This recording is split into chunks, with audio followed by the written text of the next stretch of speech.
दोस्तों एमआरएस का एग्ज़ाम जो है वो हमारा हो चुका है और फाइनली आंसर की भी जारी कर दी गई है। लेकिन क्या आप लोगों को लगता है कि आंसर की के बाद जो मार्क्स हैं उसमें काफ़ी गिरावट आई है? और आप लोगों ने देखा ही होगा कि जिन कैंडिडेट्स के मार्क्स 70 बन रहे थे वो फाइनली 50 पे आ चुके हैं। तो मार्क्स इतने डिक्रीज़ हो चुके हैं। तो बात करेंगे इसमें जो सब्जेक्ट हैं, कुछ सब्जेक्ट हैं जिनमें कैंडिडेट्स जो हैं, पहली बात तो क्वालिफाई ही नहीं हो रहे हैं, और क्वालिफाई हो भी रहे हैं तो उनके मार्क्स बहुत ही कम आ रहे हैं। तो क्या कैसे ऐसे में वो अपनी उम्मीद जारी रख सकते हैं कि एग्ज़ाम में उनका सिलेक्शन हो सकता है कि नहीं? और बात करेंगे इसका कट ऑफ जो क्या रह सकती है, और फाइनल इसका रिज़ल्ट कब आ सकता है। तो दोस्तों चलिए शुरू करते हैं। मेरा नाम है वैभव सिंह, और आप अगर इस चैनल पहली बार विजिट कर रहे हैं तो इस चैनल को प्लीज़ लाइक और सब्सक्राइब ज़रूर करें। तो देखें दोस्तों, आप लोगों का एग्ज़ाम जो है वो हो चुका है, और फाइनल आंसर की जो है वो फाइनली जारी की जा चुकी है। और कैंडिडेट्स हैं, आई होप, पहले तो मैं उन कैंडिडेट्स को बहुत सारी बधाइयाँ और कॉन्ग्रेचुलेसन करना चाहूँगा जिन्होंने एग्ज़ाम को क्वालिफाई कर लिया लैंग्वेज में। क्योंकि लैंग्वेज पोर्शन ऐसा है कि मैंने देखा है कि कुछ कैंडिडेट्स हिंदी मीडियम वाले जो इंग्लिश तो क्वालिफाई कर रहे हैं लेकिन वो फाइनली हिंदी में फ़ेल हो जा रहे हैं। तो आप लोग सोच सकते हैं कि इस बार बहुत बहुत ही इफ़ेक्ट पड़ने वाला है आप लोगों के रिज़ल्ट पे, इस क्वालिफाइंग इन नेचर वाले पोर्शन में। और जो कि काफ़ी हद तक ठीक भी है, क्वालिफाइंग नेचर भाषा अर्हता जो ही ज़रूरी है। लेकिन कुछ क्वेश्चन के आंसर्स गलत दिए गए आंसर की में, हो सकता है कि वो चेंज कर दें हमारे, वैसे चांसेस बहुत कम है। और आंसर की में 1000 रुपीज़ का फ़ाइन भी भरना पड़ेगा। और अगर वो क्वेश्चन आप लोगों के सही रहेंगे तभी वो रिफ़ंड करेंगे, नहीं तो वो रिफ़ंड भी नहीं करेंगे। और एक क्वेश्चन का 1000 रुपये जो है, आप लोग जानते हैं, बहुत ही ज़्यादा होता है, लेकिन फिर भी क्या कर सकते हैं हमारे से। वैसे भी ये लोग इसलिए इतने फ़ाइन लगाते हैं मुझे लगता है, क्योंकि ये लोग जो आंसर देते हैं वो बहुत ही मुश्किल से चेंज करते हैं। और ये लोग चाहते भी नहीं कि कोई ऑब्जेक्शन करे उस पर और हमें टाइम लगाना पड़े। तो मैं बता दूं, आप लोगों का जो रिज़ल्ट है वो इसी जनवरी में ही जारी कर दिया जाएगा। मुझे तो लग रहा है कि 20 से 25 जनवरी तक आप लोगों का रिज़ल्ट आ जाएगा फाइनल।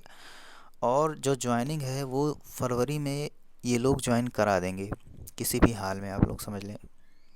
तो आप लोग सोच सकते हैं इनका प्रोसेस बहुत ही तेज़ चल रहा है। और इसका मुद्दा जो है वो सभा भवन में जब उठा था तभी इस प्रोसेस को बहुत तेज़ी से करने का संभावनाएं जताई गई थी। तो देखते हैं कि जो एग्ज़ाम क्वालिफाई कैंडिडेट्स हैं क्या वो उम्मीद रख सकते हैं कि नहीं। देखें, मैं कुछ सब्जेक्ट की बात करूं, जैसे मैथ्स हो गया और साइंस हो गया। ऐसे सब्जेक्ट हैं जिसमें मुझे तो लग रहा है कैंडिडेट बहुत ही कम अप्लाई किए हैं। क्यों अप्लाई नहीं किए हैं?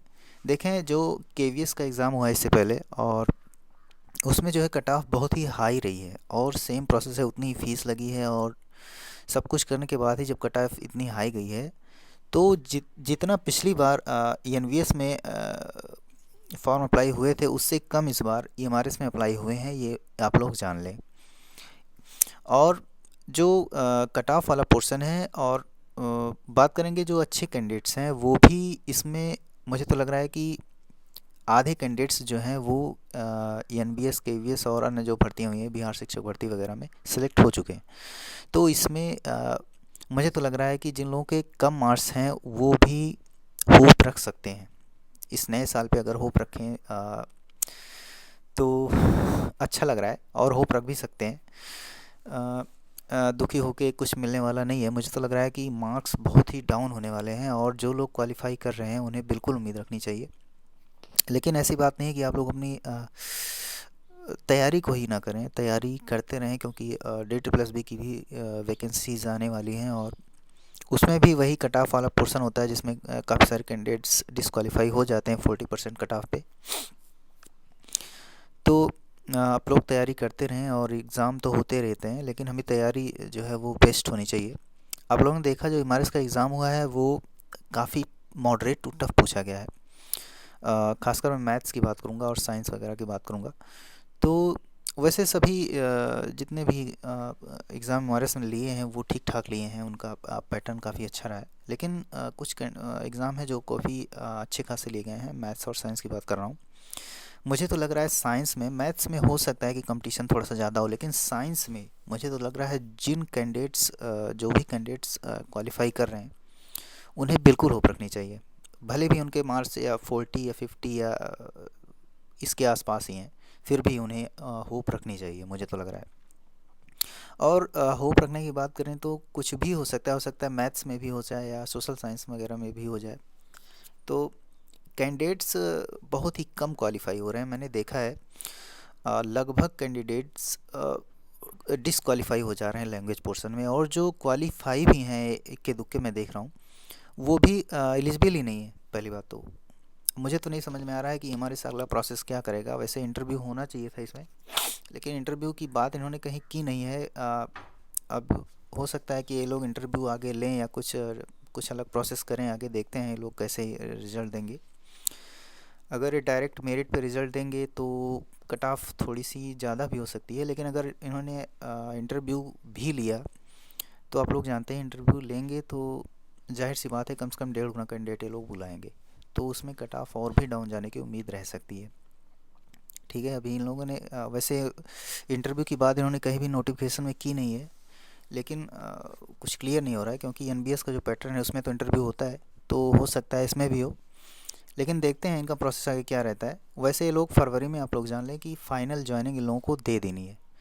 तो दोस्तों बिल्कुल होप रखें। मुझे मेरा तो कहना यही है कि अगर आप लोग एग्ज़ाम क्वालिफाई हो रहे हैं, चाहे जिस सब्जेक्ट से हों, चाहे जिस सब्जेक्ट से हों, हो सकता है कि सीट्स जो हैं इसमें बहुत ही अच्छी सीट्स हैं, लगभग 700 के आसपास हर सब्जेक्ट में सीट्स हैं टीजीटी में, जो कि एक अच्छी खासी सीट्स हैं मुझे तो लग रहा है। और इस बार बहुत ही अच्छा मौका था हमारे इसमें सिलेक्शन लेने का कैंडिडेट्स का।